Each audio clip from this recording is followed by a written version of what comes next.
ఇలా పేద రైతులకు కలిగింది. 95% ఆఫ్ ద రైతులకి ఇలా ధరణి ద్వారా ధైర్యం కలిగింది. అంతేగాని అధ్యక్ష చాలా గొప్పగా చెప్తా ఉన్నారు ధరణి గురించి. మీ హయాంలోనే ఎంతో మంది ఆత్మహత్యలు చేసుకున్నారు రైతులు. అధికారుల మీద తప్పుడు రికార్డులు అంటే పట్టాలు ఎక్కించారని పెట్రోలు డీజిల్ పోసినటువంటి పరిస్థితి. నేను సాక్ష్యం సార్, మా దగ్గర 6 ఎకరాల భూమిలో ఒక రైతు దున్నుతున్నాడు. రైతు సమన్వయ సమితి పేరు అధ్యక్షుని పేరు మీద 6 ఎకరాల భూమి పట్టా చేసుకున్నాడు. రైతు బంధేమో అయినా పోతుంది, దున్నేటోళ్ళేమో ఒకరు. అసలు పోయి రికార్డులో మార్చుకుందామని దాదాపుగా ఆ ధరణి వచ్చిన కాంచి ట్రై చేస్తున్నారు. ఈ రోజు కూడా మేము చేద్దామంటే ధరణి నిబంధనలు అడ్డం వస్తూ ఉన్నాయి.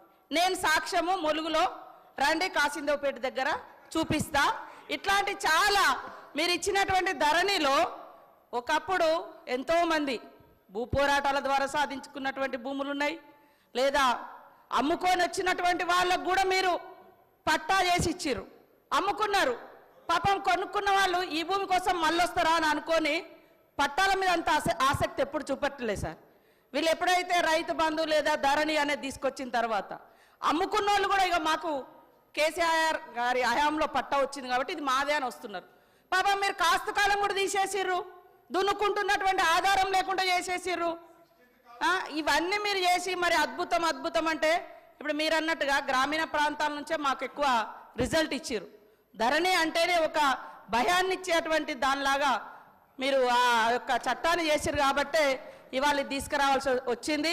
అదే కాకుండా అనేక మంది అడుగుతున్నారు మమ్మల్ని, ఇంకెప్పుడు మారుస్తారు, ఇంకెప్పుడు మాకు ఒరిజినల్గా మేము సాగులో ఉన్నటువంటి వాళ్లకు హక్కులు వస్తాయని. కాబట్టి ఇప్పటికైనా మీరు వాస్తవాలు తెలుసుకోండి, గ్రామీణ ప్రాంతాల్లో జరుగుతున్నటువంటిది. ఇట్లా ఇప్పటికి కూడా మా దగ్గర నేను అనేక సార్లు అసెంబ్లీలో కూడా చెప్పిన, ఉమ్మర్ ఖాన్ పేరు మీద ఇంకా పట్టా వెళ్తుంది. ఎప్పుడో వాళ్ళ నాన్న కలెక్టర్ అంట నిజాం కాలంలో, అప్పుడు 16,000 ఎకరాల భూములు పట్టాలు చేసుకున్నారు.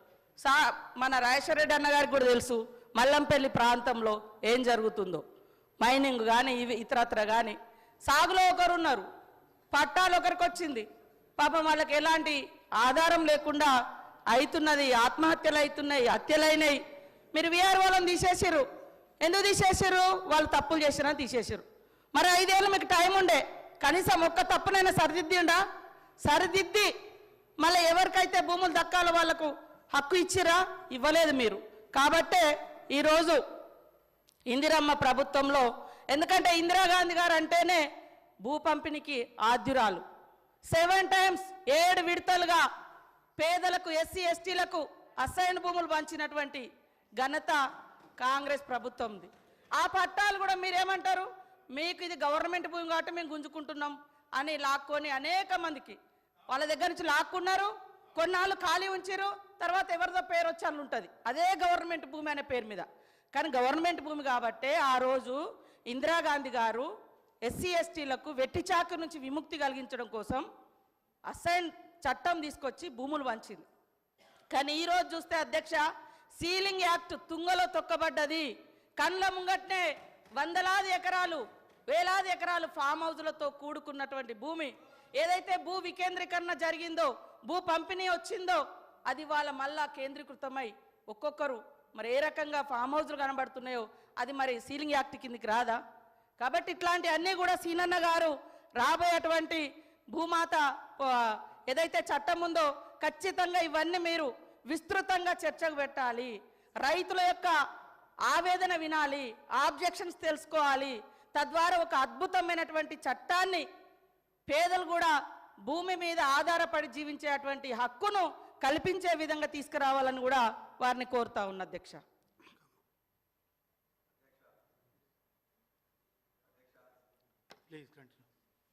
రెండు విషయాలు మంత్రులు ఇద్దరు కూడా ఒకటే మాట్లాడుతూ అర్ధసత్యాలతోని కొన్ని వివరాలు చెప్పారు. మొత్తం గత ప్రభుత్వంలో ఏదో ఆత్మహత్యలు జరిగినాయని, వారు ప్రభుత్వంలో ఉన్నారు కాబట్టి వారు బాధ్యతగా మాట్లాడాల్సిన అవసరం ఉంటుంది. మేము మాట్లాడుతూ కూడా సవరించాల్సిన అవసరం ఉంటుంది. ఈ రాష్ట్రంలో కానీ ఈ దేశంలో కానీ ఆత్మహత్యలు ఎక్కడ జరిగినాయి, ఎన్ని జరిగినాయి అంటే నేషనల్ క్రైమ్ రికార్డ్స్ బ్యూరో ఉంటుంది. 2014లో ఎంత అయింది, 15లో ఎంత అయింది, 2022లో ఎంత అయింది, మీరు లెక్కలు చూసుకోండి. ప్రతిరోజు ప్రతిసారి ఆత్మహత్యలు అప్పుడేదో అయినాయి ఇప్పుడేదో, ఖచ్చితంగా ఆత్మహత్యలు ఆనాడు జీరో దగ్గర తీసుకొచ్చిందే గత ప్రభుత్వం 10 సంవత్సరాల్లో. ఇప్పటికైనా నేను ప్రభుత్వాన్ని కానీ మంత్రులు కానీ కోరుతున్నా, మీరు చూసుకొని నేషనల్ క్రైమ్ రికార్డ్స్ బ్యూరోని చూసుకొని 2014లో ఉన్న వాటిని 2022 వరకు ఏ విధంగా కేసీఆర్ గారు తగ్గించినది మీకు తెలుస్తుంది. ఒకటి. రెండోది, వారు చెప్పారు ఇప్పుడే, సీతక్క గారు ఏం చెప్పారు, కొన్ని సమస్యలు ములుగులో కానీ ఫారెస్ట్లో కానీ లేకపోతే మల్లంపల్లిలో కానీ సమస్యలు ఉండొచ్చు. మీరు ఒక మాట, ఆనాటి నుంచి వెళ్ళి సీలింగ్ యాక్ట్ లేనే లేదు, మొత్తం కూడా 100 ఎకరాలు 1000 ఎకరాలు కూడా మొత్తం ఇవాళ ఫామ్ హౌస్లోనే ఉన్నది అని మీరు చెప్తున్నారు. మరి బట్టి విక్రమార్క గారు మొన్ననే ఒక బుక్ ప్రవేశపెట్టిండ్రు, అందులో భూమి ఎవరికి ఎట్లా ఉందని చెప్పిండ్రు. ఈ రాష్ట్రంలో 52 ఎకరాల కంటే పైన ఎవరికి లేదు, ఉన్న దాంట్లో 25 ఎకరాల నుండి 52 ఎకరాల వరకు ఏదైతే చట్టం ప్రకారం ఉన్నది ఈ రాష్ట్రంలో 9000 మంది ఉన్నారు, వాళ్ళందరూ చట్టబద్ధంగానే ఉన్నారని చెప్పేసి వారు సోషియో ఎకనామిక్ అవుట్లుక్ బుక్లో పెట్టారు. మరి వారు పెట్టింది తప్ప, మీరు చెప్పేది తప్ప, దయచేసి మీరు అందరూ ముందు కూడా కరెక్ట్ చేసుకోవాలని చెప్పేసి నా విజ్ఞప్తి. అధ్యక్ష, నేను చెప్పట్లేదు, మీ యొక్క రికార్డ్స్ నుంచేలే నేను మాట్లాడుతున్నాను అధ్యక్ష. ఆత్మహత్యలు నేషనల్ క్రైమ్ రికార్డ్స్ బ్యూరో నుంచే చెప్తున్నా. అదేవిధంగా మీరు చెప్పిన భూ విస్తీర్ణ ఇవాళ చిన్నకారు రైతులకే 10 ఎకరాల కంటే ఈ రాష్ట్రంలో 99% ఉన్నది వాస్తవం. అది వారి యొక్క పెట్టిన లెక్కల ప్రకారం చెప్తున్నా తప్ప నా సొంత కవిత్వం కాదని చెప్పి మీకు తెలియజేస్తున్నా. అధ్యక్ష, ఒకప్పుడు వ్యవసాయ భూముల రికార్డులు అంటేనే తప్పుడు తడకలు, అది ముట్టుకుంటేనే అది ఒక కందిరీగల్లాగా ఉంటుంది, తేనె తుట్టలాగా ఉంటుంది. దాని ధైర్యంతో తీసుకొని వచ్చినాం. కాస్త కాలంలో ఎందుకు పెట్టలేదని మీరు అడిగారు. కాస్త కాలంలో ఎప్పుడు పెడతాం? కాస్తులో కానీ ఖచ్చితంగా ఇవాళ టెనెన్సీ యాక్ట్లో వాళ్ళు ఒక రిజిస్ట్రేషన్ చేసుకుంటే 1950లో టెనెన్సీ యాక్ట్ వస్తే అది చాలా కఠినతరంగా ఉన్నది. ఇవాళ చాలామంది కౌలు తీసుకుంటారు, కానీ ఆ కౌలుని రిజిస్టర్ ఎవరు చేయట్లేదు. అధ్యక్ష, నేను కంప్లీట్ చేసిన తర్వాత మీరు పెద్దలు మళ్ళీ నాకు అసలు 2 నిమిషాలు మాట్లాడకముందే ఇంతమంది మంత్రులు అయితే ఎట్లా అధ్యక్ష? ఇవాళ టెనెన్సీ యాక్ట్ ప్రకారం దయచేసి గౌరవ సభ్యులు ఒకటి చూసుకోండి, నేను టైం మెయింటైన్ చేస్తున్నా.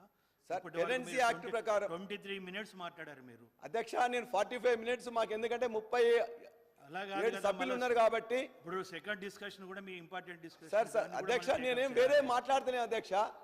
దీని మీద భూమికి సంబంధించింది, ప్రజలకు ఉపయోగపడేది, రైతులకు ఉపయోగపడేది. మేమేదో తప్పు చేసినాం, తప్పులు మీరు చేయకూడదు ఉండాలని కూడా మేము భావిస్తున్నాం. మేము చేసిన వాటిని ఏమైనా ఉన్నట్లయితే సర్దిద్దాలని చెప్పేసి కోరుకుంటున్నాం. కాబట్టి దయచేసి సమయం ఏంటని కోరుతూ, ఈ కౌలుదారీ చట్టం ప్రకారం ఖచ్చితంగా ఆ రైతు కౌలు తీసుకున్నట్టు రిజిస్టర్ అయితేనే దాన్ని కాస్త కాలంలో పెట్టాలి.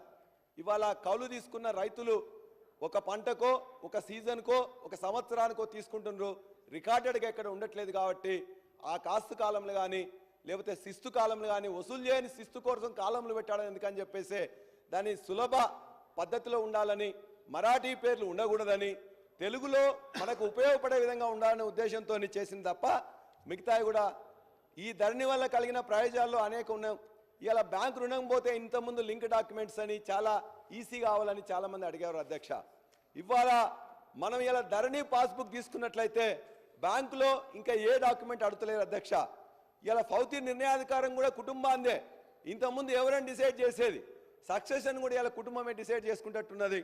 తహసీల్దార్లందరినీ కూడా జాయింట్